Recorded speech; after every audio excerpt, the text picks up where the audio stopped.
아멘. 찬송이 너무 은혜가 되어서 시간이 있으면 앵콜을 한 번 더 들었으면 좋겠다 그렇게 생각합니다. 은혜로운 찬양 감사드립니다. 자, 여러분들을 주의 말씀으로 인도합니다. 오늘 1절 말씀을 보시면 예수님께서 무리와 주님을 따르고자 하는 무리들과 제자들에게 말씀하여 이르시되, 이제 2절부터 39절까지는 바리새인들에 대한 그런 말씀을 주고 계십니다. 주님을 따르는 이들, 예나 지금이나 매 시대마다 모든 성도들은 정말 주님을 신실하게, 순수하게, 은혜롭게 잘 따르고자 하는 그런 마음이 우리 모두에게 다 있는 줄로 믿습니다.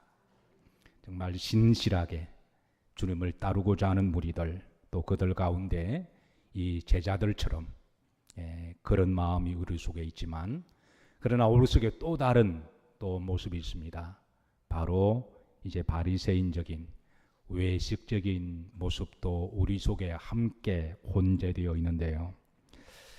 2절부터 이하로 말씀을 보면 우리가 이런 안타까움이 듭니다. 어떻게 하다가 바리새인들은 저렇게 되었을까라고 하는 그런 안타까움이 있어요. 만약에 우리가 예수님 당시에 살았더라면 저런 모습이 또 되지 않을까. 우리가 확신할 수가 없는 것은 우리 속에 원죄의 기질 가운데 이런 바리새적인 속성이 있어서, 그래서 오늘 주님은 1절 말씀에 주님을 따르는 무리들과 제자들에게 이 바리새인들의 모습을 말씀하시며, 이 바리새인과 함께 묶어서 이제 포함된 이들이 바로 서기관들과 사두개인까지 포함됩니다. 대표적으로 이제 바리새인들이라 제가 칭하도록 하겠습니다. 그래서 주님께서는 우리들에게, 주님을 따르는 무리들에게, 특별히 신실하게 따르고자 하는 이들에게 오늘 주시는 마음이 따라서 하십니다. 주의하라. 책망하거나 야단치기 위한 게 목적이 아니라 주의해라. 그리고 또 다른 주의 마음이 따라서 하십니다. 너희는 그러지 마라. 아마 이런 마음으로 주님께서 이제 말씀을 주십니다. 우리가 오늘 본문 말씀을 좀 더 잘 이해하기 위해서는 바리새인들에 대한 이해가, 전반적인 이해가 조금 필요한데요. 첫 번째, 유대 공동체 안에서 바리새인들은 어떤 사람들인가? 이들의 위치와 역할은 어떠한가? 특별히 유대신앙 공동체 안에서는 그들의 위치는 특별했습니다. 특별한 대접을 받았고요. 그리고 대단히 중요한 사람들이었습니다. 그들의 유대 공동체 안에 끼치는 영향력은 실로 그들의 말이 법일 정도로, 헌법일 정도로 그들은 막강한 파워를 가지고 있었는데요. 그러다 보니 점점 많은 사람들이 바리새인들이 되고자 하는 사람들이 많아졌고요.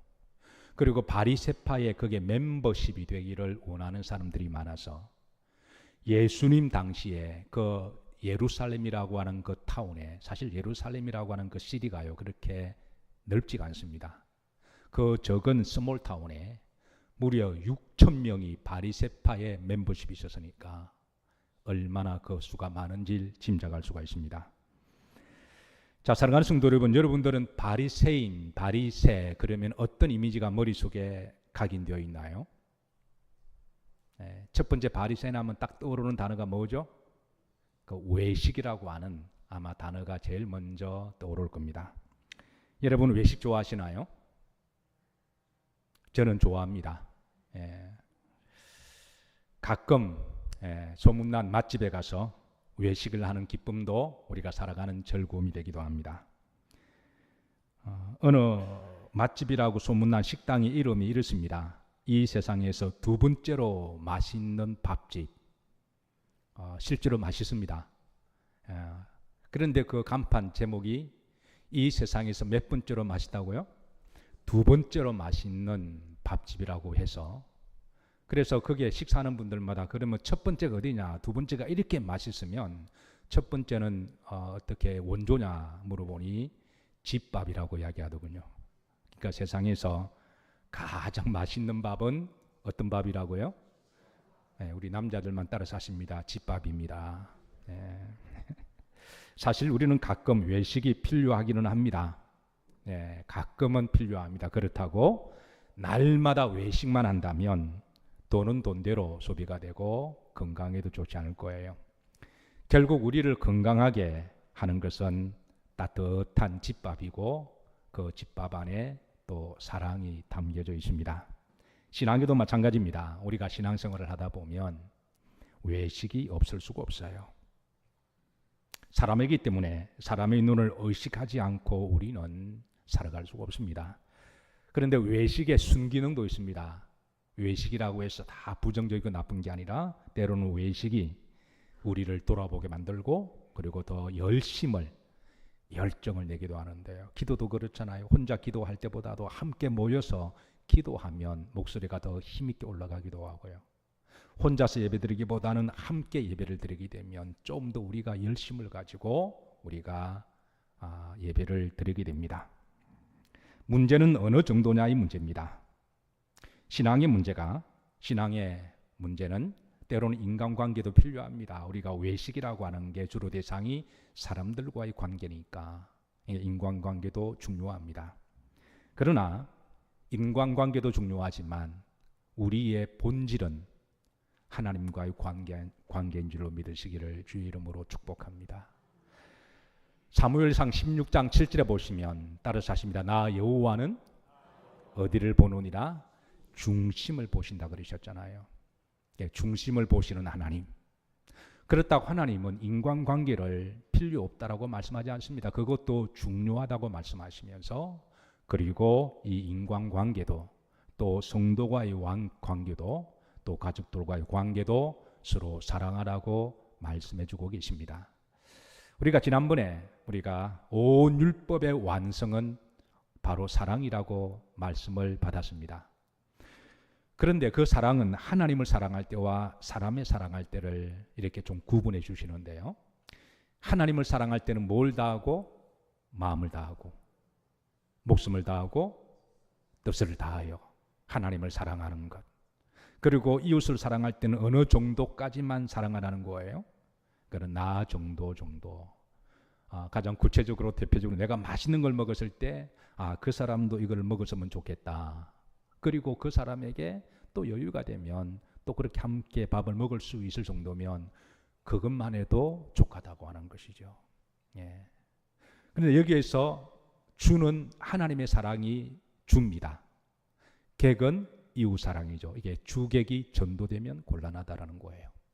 신앙생활에 있어서 하나님과의 관계가 준줄로 믿으시기를 주의 이름으로 축복합니다. 그리고 객은 바로 이제 사람들과의 관계죠.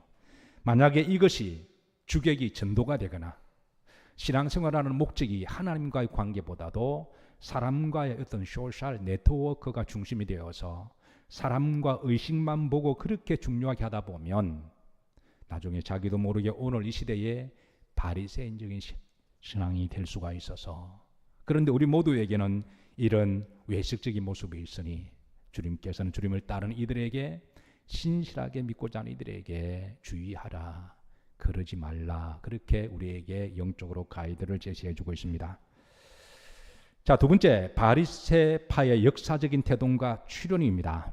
자, 바리새파의 역사적인 출현은요. BC 6세기까지 거슬러 올라가는데요. 그 유대인들이 바벨론 포로 생활을 할 때입니다. 그때 이 바벨론의 문화, 세속적인 문화죠. 그리고 우상 숭배적인 문화입니다. 그리고 음란한 문화고 그리고 아주 폭력적인 그런 문화입니다. 유대인들이 바빌론 포로 생활 속에서 살아가다 보니까 점점 많은 사람들이 그 속에 동화되어 가고 희수가 되어 갈 때 그 중에 일부 남은 사람들이 이제 그들과 구별된 삶, 하나님을 믿는 삶을 살고자 하는 신실한 유대인들이 자생적으로 나타나기 시작합니다.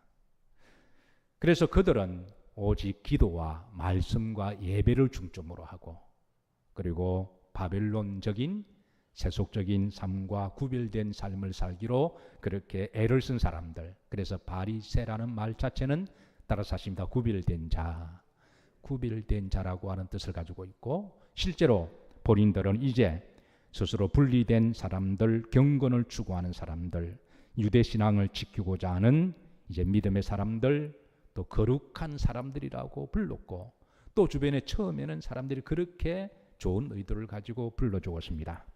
그러니까 바리새파의 그 출애는, 그 동기는 매우 신앙적이고 첫사랑은 좋다라고 말할 수가 있는데요. 그런데 이 바리새파들이 시간이 지남에 따라 점점 형식주의적이 되어갑니다. 그리고 율법적으로 되어가고요. 세 번째는 나중에는 자신들을 의인화시키는, 자신들에게 모든 영광을 올려드리는 게 자기 중심의 신앙으로 되고, 네 번째는 바리새인들이 점점 많아지면서 일종의 종교적인 권력 집단주의가 됩니다. 그래서 바리새파의 그 종교적인 권력의 이익을 위해서라면 무슨 일이든 하는 그런 타락한 집단이 되었는데요.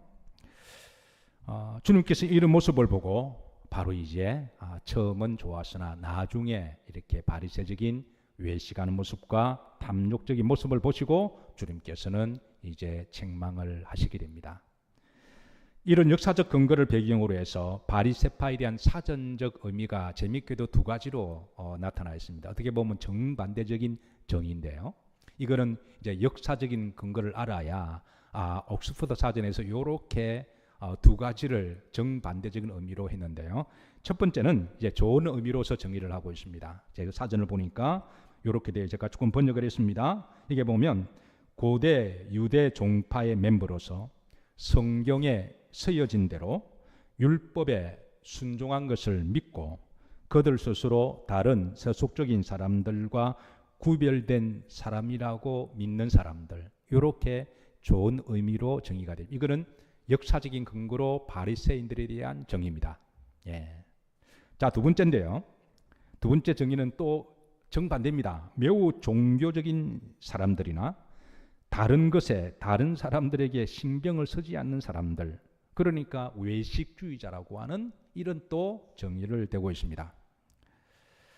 특별히 이 바리새인들은 시간이 지남에 따라서 자신들도 모르게 율법주의적 몽환주의에 빠지게 되는데요. 이 몽환주의라고 하는 것은 율법만 지키면 무슨 짓을 하더라도 저들은 이제 천국 가고, 그리고 저들은 하나님의 축복을 받고, 그리고 율법만 차고 있거나 이렇게 하나님의 말씀만 이렇게 또 이렇게 그러니까 오늘 나오는 겉옷이 나옵니다. 이 겉옷을 이제 술을 걸치면 지나가다가도 천둥도 번개도 안 맞고 전쟁이 나라도 화살도 피해간다고 하는, 그러니까 그것만 이제 경문을 차고 있고 이렇게 그 외투만 걸치면 저들은 때려 죽어도 구원받는다, 하나님이 지키시고 보호하신다, 이런 율법주의적 몽환주의에 빠져 있는 자들입니다. 자, 그런데 우리가 이 바리새인들에 대해서 오해하지 말아야 할 거는요. 자, 성경에 보면 이 바리새인들 중에도 좋은 바리새인들 있음을 소개합니다. 대표적으로 빌립보서 3장 5절에 보면 이제 사도 바울이 그렇습니다.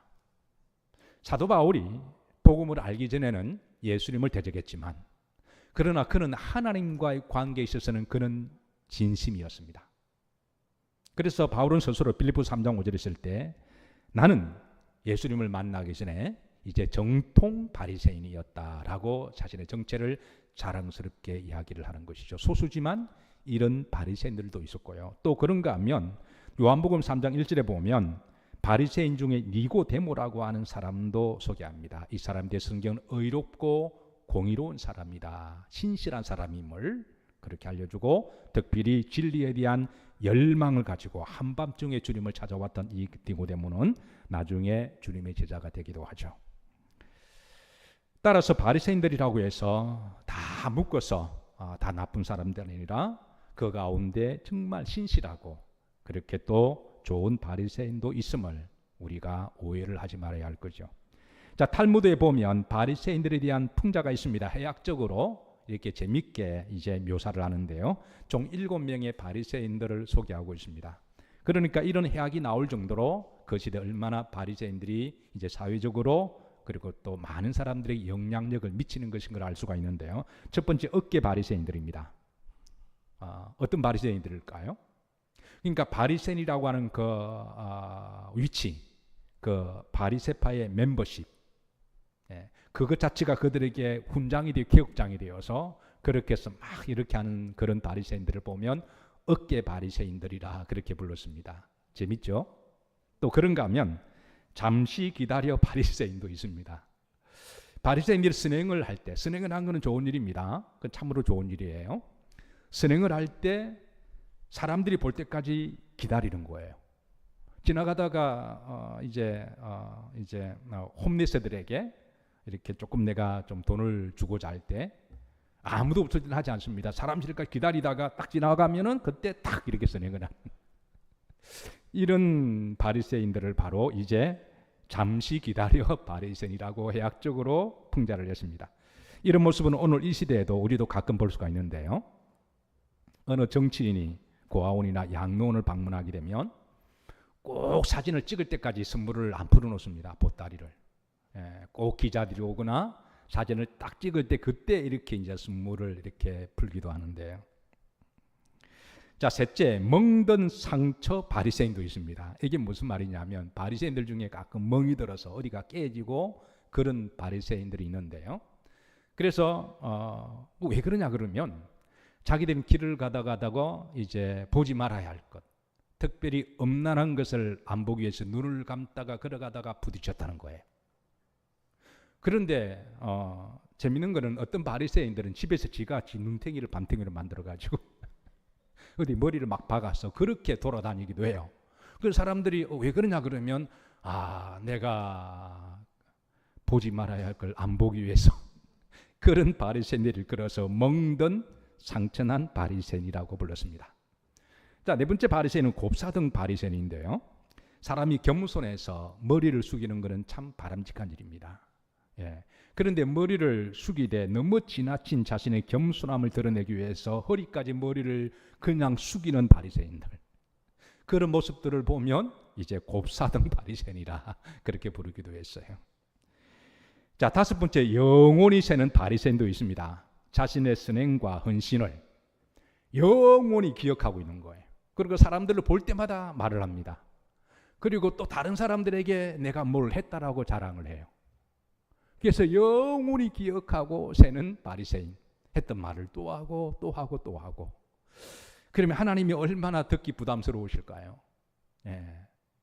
뭐 한두 번 정도 우리가 자랑할 수는 있습니다. 우리가 선하고 좋은 일을 하고 또 사람도 자랑하고 싶어 하는 거니까 한두 번 정도는, 여러분 몇 번 정도까지는 우리가 지금 우리가 정합니다. 우리가 선하고 좋은 일을 했습니다. 교회 헌신했습니다. 잘한 일이고 정말 잘한 일입니다. 그러면 여러분 이제 우리끼리 정하는 거예요. 법은 아니지만 몇 번까지는 우리가 이해가 되나요?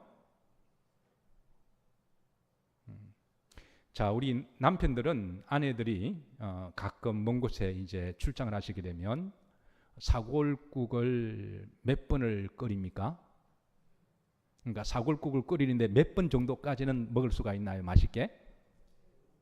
그러니까 우리끼리 정하는 거 지금 몇 번까지 괜찮아요? 3번 정도는 그래도 사골국은 괜찮잖아요.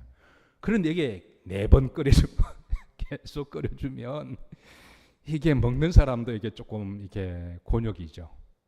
여러분 주님의 일을 하시는 건 참 잘하시는 일입니다. 하늘의 상급도 있을 거고요. 그로 말미암아 좋은 일도 있을 겁니다. 그런데 여러분 몇 번 정도까지만 이야기하신다고요? 또 3번이라고 또 3번 다 하시지 마시고 한두 번 정도는, 근데 가급적이면 여러분 3번 넘기지 마시고 오히려 주의 이름으로 엄밀하게 하는 것을 왼손이 모르게 하면 하나님이 영원히 기억하실 줄로 믿습니다. 내가 계속해서 기억하면 하나님은 마태복음 6장에 말씀하셨잖아요. 너희는 이미 이 땅에서 사람들의 칭찬으로 말미암아 상을 받았다. 내가 내게 더 줄 것 없다. 그렇게 말씀하시잖아요. 어쨌든 이런 바리새인들이 있습니다. 그런데 이제 6번째, 7번째는 좋은 바리새인입니다. 그 풍자 중에 하나님을 경외하는 바리새인, 정말 바리새인 중에 정말 하나님을 경외한다고 하는 것은 예배를 잘 드린다는 걸 의미합니다. 그래서 하나님 앞에 예배 드릴 때 정말 예배를 잘 드리기 위해서 애를 쓰고 노력하는 그런 바리새인은 좋은 바리새인이죠. 7번째 바리새인입니다. 하나님을 사랑하는 바리새인. 정말 하나님을 사랑하는 바리새인. 그런 바리새인들도 있었음을 탈무드에서는 알려주고 있는데요. 주님 오늘 책망하시는 바리새인들은 바로 이렇게 이제 내면, 내식 중심보다는 이제 외식, 사람과의 관계, 그리고 자기 의를 드러내기 위해서, 자랑하기 위해서 이런 바리새인들에 대해서 말씀하시면서 너희들은 그러지 마라, 조심해라. 그렇게 우리들에게 영적으로 가이드라인을 제시합니다. 자, 오늘 4가지만 말씀을 좀 간단하게 나눕니다. 바리새인들의 문제를 주님께서 말씀해 주시고 조심해야 될 것인데요. 첫 번째, 따라서 하십니다. 모세의 자리에 앉기를 좋아하지 말라 그랬습니다. 2절에 보시면, 자, 다 같이 앞으로 갑니다. 서기관들과 바리새인들이 어디에 앉았으니 모세의 자리에 앉았다라고 이야기하십니다. 이 모세의 자리는 당시 율법의 자리를 이야기하거든요. 당시 유대 공동체에서는 이 자리가 유명한 자리입니다. 한번 사진 보시죠. 당신이 이 돌로 만든 이제 자리인데요. 이 자리를 일컬어서 모세의 자리라고 부릅니다. 이것이 위치한 곳은 누군데입니다. 성문 바로 안에 입구에 있습니다. 옛날에는 그 캐슬을 지어서 성 안에 살았잖아요. 외부의 침략들이 많으니까. 그 사람들이 성 밖으로 들어가고 나가고 하는 그 마당에 사람들이 제일 많이 모이는 곳에 그저 정보를 얻기도 하고 또 물건을 팔기도 하고 사기도 하는 정말 그런 마당입니다. 큰 마당에 사람들이 많이 있는 자리에 거기에 성문 입구의 오른쪽에 이 모세의 자리를 항상 비추게 됩니다. 여기에 누가 앉을 수 있는 자격이 있느냐 하면 이제 가령 왕이나 솔로몬도 그 재판할 때 여기 앉아서 백성들을 재판해 줘요. 예. 안 그러면 이제 제사장들 그리고 서기관들 그리고 또 덕과 지식과 경륜의 인정을 받은 그 지역의 어르신들, 그러니까 지금으로 말하면 이제 판사들, 뭐 검사들, 변호사들 정도라고 말할 수가 있습니다. 예나 지금이나 사람이 살다 보면 민사, 형사, 소송이 문제가 많이 발생합니다. 때로는 다툼도 있고 갈등도 있고 의견이 달라서 그래서 누군가의 이제 공정한 재판이 필요한데요. 그럴 때에 이제 여기 마당으로 성문 앞 마당으로 오면 여기에 이제 앉을 자격 있는 사람들이 앉아서 이제 공정하게 재판을 해주게 되는 거죠. 그러면 이렇게 공정하게 재판이 잘 마무리가 되면 갈등과 다툼의 소지도 없어지고 꼭 필요하기도 합니다. 우리가 살아가면서 이런 제도가 필요한데요. 법에 대한 지식과 도덕적 자질과 양심과 인격을 가지고 억울한 문제를 직면하고 있는 그런 백성들의 그 아픔과 상처를 잘 풀어준다고 하는 것은 참으로 좋은 일이고 존경을 받아야 마땅한 일입니다. 그런데 문제는 이런 모세의 자리에 스스로 앉아서 자기 집단적인 이익을 위해서 판결을 내린다면, 그리고 개인적인 탐욕을 위해서 만약에 판결을 내린다면, 이런 모세의 자리에 앉아서 남을 판결한다고 한다는 것은 참으로 그런 말도 안 되고 모순이 되는 것이죠. 우리는 가끔 이런 모습을 봅니다.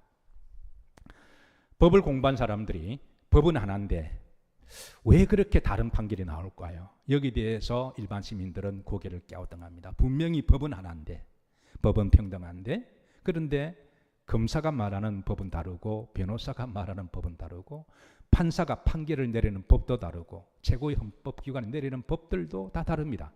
그런데 그 이면에는 가만히 보면 공정하게 법을 내리는 게 아니라 뭔가 개인적인 이권이나 집단적 탐욕과 연루되어 있을 때, 이런 모습을 볼 때 백성들은 안타까움을 느껴서 참으로 상처를 받기도 하고 아파하기도 하는 것이죠. 그래서 예수님은 당시에 그런 집단적 권력의 이익과 자신의 탐욕을 위해서 그 자리에 앉아서 스스로 판결을 내리는 그런 사람들을 향하여 쉽게 남을 판단하고 정죄하는 사람들, 꼭 그런 판사들은 아니더라고 할지라도 사실 쉽게 남을 판단하고 정죄하는 사람들, 그런 기질과 속성이 우리 모두에게 있으니까 주님은 따라서 하십니다. 주의해라. 너희들은 그러지 말라. 그렇게 말씀하시는 것이죠. 두 번째, 이중적인 모습을 본받지 말라 그럽니다. 자, 3절입니다. 합독합니다. 그러므로 무엇이든지 그들이 말하는 바는 행하고. 그러니까 바리새인들 말이 다 틀린 말은 아닙니다. 그들 가운데 어떤 사람은 율법을 이야기하니까 옳은 말이기도 합니다. 그들 말 전체를 다 부정하는 건 아닙니다. 그러나 그들이 말하는 것은 지키되 그들이 하는 행위는 마하지 말라, 본받지 말라. 이 말은 이제 말과 행동이 다른 이중적인 모습에 대하여 그렇게 주님은 주의하고 조심하라. 완벽할 수가 없지만 그래도 우리 믿는 사람들이라면, 우리가 성경을 믿는 사람들이죠.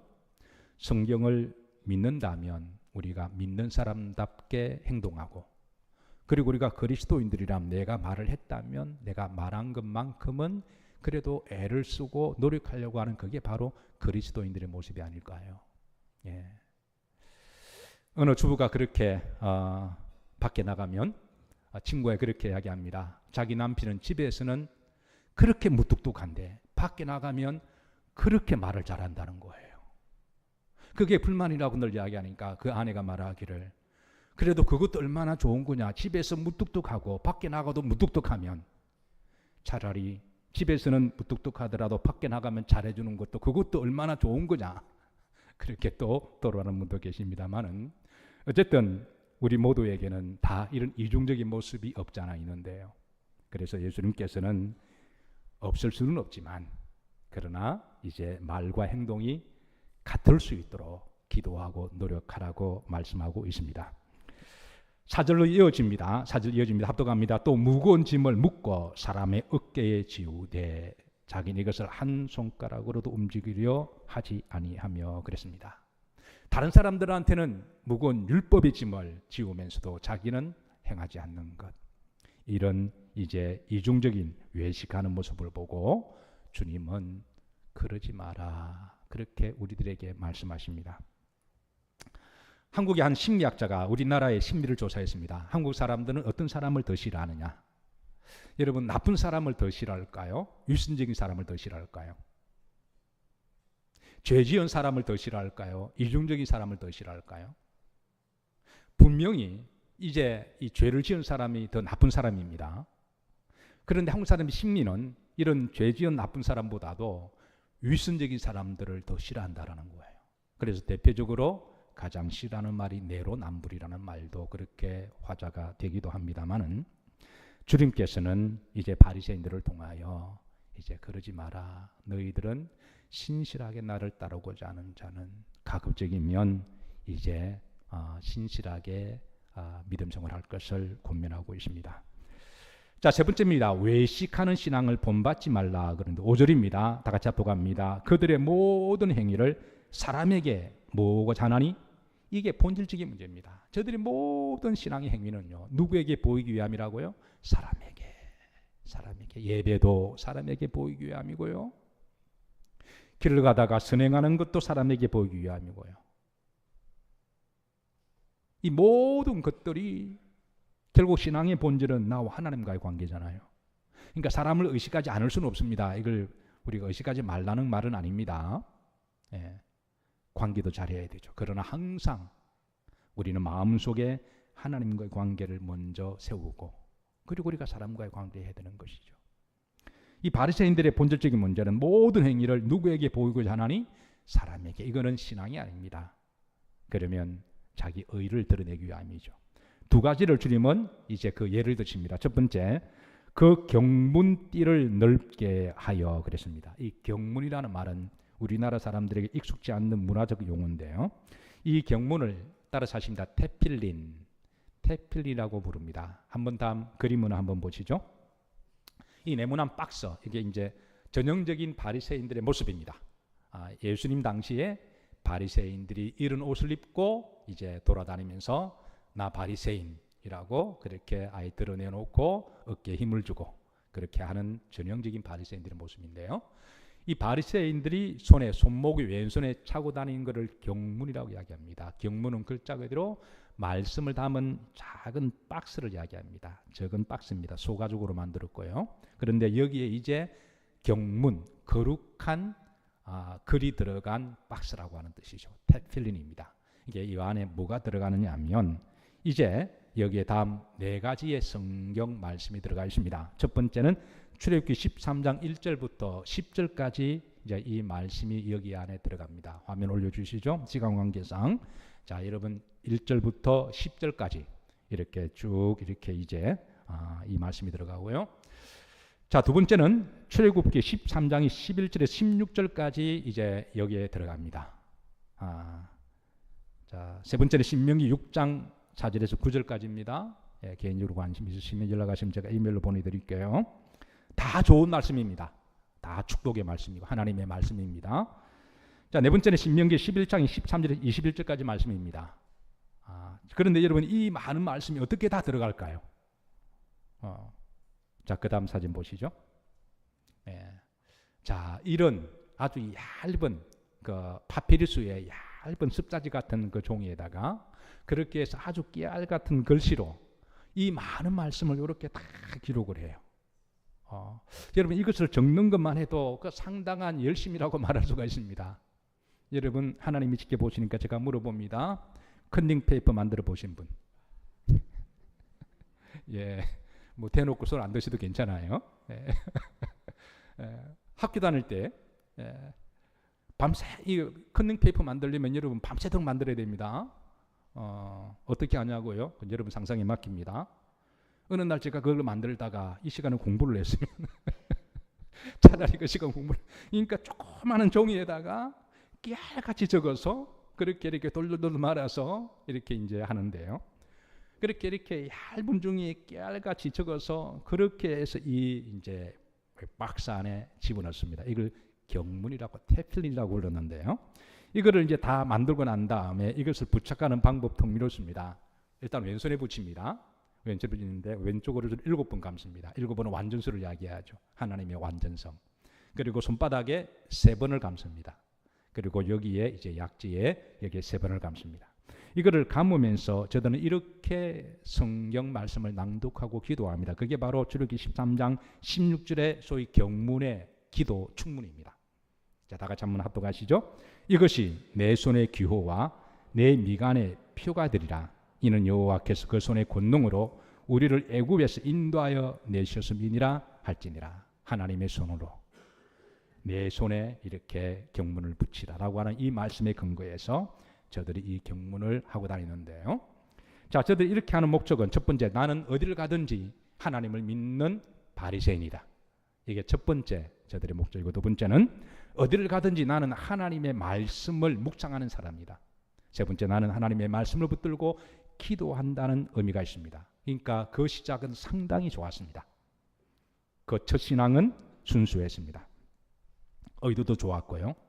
그런데 이게 시간이 지나면서, 문제는 시간이 지나면서 첫사랑이 바래지고, 그리고 형식과 율법적으로 남으면서 율법적 몽환주의가 되면서 저들은 이 경문을 찾는 의도가 나중에 누구에게 보이기 위함이라고요?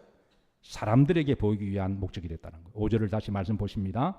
그들의 모든 행위를 누구에게 보이고자 하니? 사람에게 보이는 것이. 사랑하는 성도 여러분, 우리가 하나님 앞에 예배드릴 때에 사람들을, 옆 사람들을 의식하지 않을 수가 없지만 본질은 하나님과 나와의 관계입니다.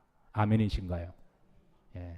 항상 이것을 우리는 먼저 마음에 둬야 됩니다. 우리가 신앙생활을 할 때 어떤 일을 하든 모든 행위, 기도든 찬송이든 무엇을 하든 우리가 사람을 의식하지 않을 수가 없지만 그러나 본질은 하나님과의 관계를 늘 의식하시기를 주의 이름으로 축복합니다. 자, 그 다음에 보시면 옥술이 나옵니다. 옥술을 찌찌띠라고 부르는데요. 이게 민수기법에 의하면 민수기 15장 37, 38절에 이렇게 나와 있습니다. 하나님이 모세에게 말씀하십니다. 38절에 보시면 중반절에 옷단귀에 술을 만들어 그랬습니다. 그러니까 옷 끝에 술을 만들라고 하는 것이죠.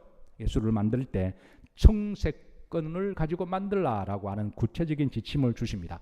자, 그림은 한번 보시죠. 여기 보시면 자, 이렇게 끝에 걸치는 외투라고 말할 수가 있는데요. 그래서 그 끝에 이렇게 청색은 하나님의 영광, 임재, 그리고 믿음을 상징합니다. 그리고 흰색은 순수한 어린아이와 같은 순수한 믿음을 상징하죠. 그렇게 이렇게 만들어서 이제 이것을 옷단수를 만들어 입고 다니는 목적을 하나님이 말씀하는데요. 총 5가지입니다. 민수기 15장 39절입니다. 첫 번째, 여호와의 모든 계명을 뭐하며 기억하며, 이걸 입고 다니면서 하나님의 말씀을 기억하고, 두 번째는 뭐하고 준행하고 순종한다고 하는, 세 번째는 방종하지 않도록 경거망동하지 않도록, 교만하지 않도록, 방자하지 않도록 그렇게 되새기고, 네 번째는 뭐하지 않게 하기 위해서 음행하지 않도록, 음행하지 않도록. 그리고 다섯 번째 사실금절입니다. 하나님 앞에 뭐 하리라? 거룩하게 살아가도록. 이런 의도로 하면 여러분 얼마나 좋은 거예요. 이게 못할 일이 뭐가 있겠습니까? 신앙은 시작은 첫 신앙은 좋았고 동기는 좋았지만 그런데 이게 나중에 시간이 지나면서 다시 말씀 우리가 5절로 돌아가면 그들의 모든 행위가 누구에게 보이기 위함이라고요? 사람에게 보이게 하는 게 그게 나중에 주객이 전도되는 데 문제가 됐다라는 거예요. 그래서 주님께서는 에페소 교회를 향하여 계시록에 보면 에페소가 다른 거는 괜찮은데 첫사랑을 잃어버렸다고 빨리 회복하라고 주께서 또 권면의 말씀을 주고 있습니다. 사실 오시주는 정체성이 있습니다. 오시주는 군인이 군에 가서 군복을 입으면 또 군복에 따라서 그 옷이 주는 정체성이 있죠. 중세 시대에 목사들이 가운 입고 다녔습니다. 주로 수도사들은요, 수도성들이 회색 옷을 입었거든요. 그 옷은 내가 죄인입니다. 늘 회개합니다. 또 사람들을 대신해 중보기도 한다고 하는 의미에서 늘 회색 옷을 그런 수도상들을 입고 다니고요. 그리고 이제 수도성을 밖에 벗어나서 다닐 때는 검은 옷을 입고 다녔죠. 그거는 내가 죄인입니다. 그리고 죄인된 사람들을 전도하기 위함에. 그리고 옷이 주는 그 정체성이 의미가 있습니다. 자, 여러분 병원에 가면 흰 옷 입고 다니는 사람이 있습니다. 그 사람 틀림없이 누군가요? 그건 의사죠. 그 의사들이 입는 옷이 그렇게 썩 좋은 옷들이 아닙니다. 양복처럼 그렇게 맛깔나는 옷도 아니고요. 그런데 좀 그렇지만 그런 옷을 입고 다니는 분을 보시면 그분은 누구다? 의사다. 그 옷이 주는 권위가 있는 거죠. 옷이 주는 파워가 있습니다. 여러분, 이 바리새인들이 이렇게 옷을 입고 다니는 것 자체는 문제가 아닙니다. 좋은 의도 또 좋은 목적을 가지고 입고 다녔다면 자신이 방종하지 않고 교만하지 아니하고 그리고 엄난하지 아니하고 겸손하게 늘 말씀을 묵상하고 그리고 다니면서 늘 기도하고 그렇게 살고자 하는 것, 또 하나님의 말씀에 순종하며 살아가고자 하는 것, 이렇게 한다면 그게 못 입을 이유가 뭐가 있을까요? 그런데 그게 계급장이 된다거나 나 바리새인이다, 그리고 그것을 사람들에게 보이기 위함이라면 주님은 따라서 하십니다. 그러지 마라. 주객이 전도가 되었다고 하는 것이죠. 자, 네 번째 마지막입니다. 칭찬과 명예를 너무 좋아하지 마라. 6절입니다. 합독합니다. 잔치의 윗자리와 회당의 높은 자리와 그랬습니다. 7절입니다.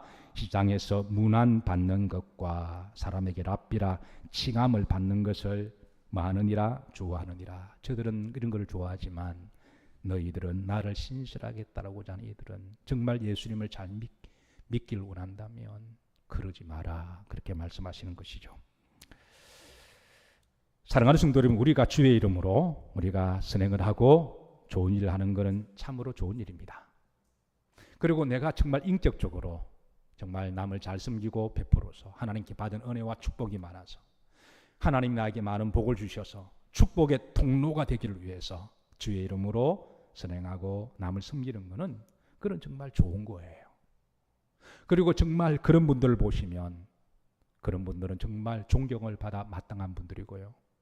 그런 분들이 칭찬을 받는 것은 그거는 지극히 자연스러운 그런 일이죠. 혹시 주변에 그런 분들을 보시면 그거는 칭찬을 받기 위해서 한 것이 아니라 정말 믿음으로 한 것이고 인격으로 한 것이니까 그건 존중해 드려야 되고 감사를 할 줄 알아야 되는 것이죠. 그런데 만약에 이게 사람에게 보이기 위한 거라면, 사람에게 칭찬과 영광을 받기 위한 거라면, 자기 의를 드러내기 위한 거라면 주님은 그러지 마라 그렇게 일러주시는 것이죠.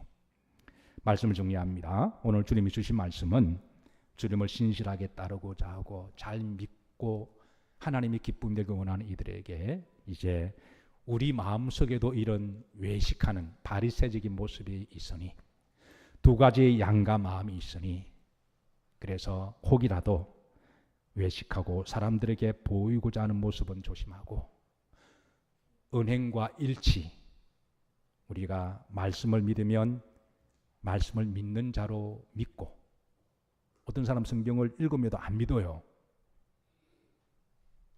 말씀을 믿으면 말씀을 믿고 우리가 말을 했으면 100%는 아니지만 지키려고 애를 쓰고 그리고 우리가 선하고 좋은 일을 해서 누가 칭찬을 하면 그 칭찬을 감사하게 받지만 너무 그게 그 칭찬의 스포일이 되어서 모든 영광 하나님께 올려드리고 그렇게 믿음 생활을 하다 보면 여러분 예수님을 잘 믿으시는 것이고 하늘에 큰 상급이 있을 줄로 믿으시길 바라며 하나님이 기쁨이 되는 행복한 성도님들이 되시기를 주의